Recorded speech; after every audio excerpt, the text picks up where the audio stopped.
Install Android 11 on Xiaomi Poco M2 Pro via LineageOS 18. Please check the description for important notes and all the download links.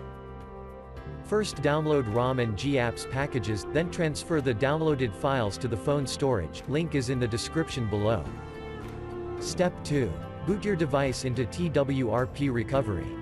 Once in TWRP, click on Wipe, Advanced Wipe, and select the check boxes, as shown in the image, excluding internal storage. Step 4. Swipe the button to wipe the device. Step 5. Go back to the recovery main screen, and tap on the Install button. Step 6. Navigate to the storage, and select the ROM zip file. Step 7. Finally, swipe the button on the screen, to install ROM file. Step 8. Flash the GApps zip package, in the same manner. Step 9. After GApps flashing completes, select Wipe Cache and dalvik from bottom left side of screen, and swipe to wipe. Step 10. When the flashing process is complete, hit Reboot System. That's it, you have successfully installed the ROM on your device.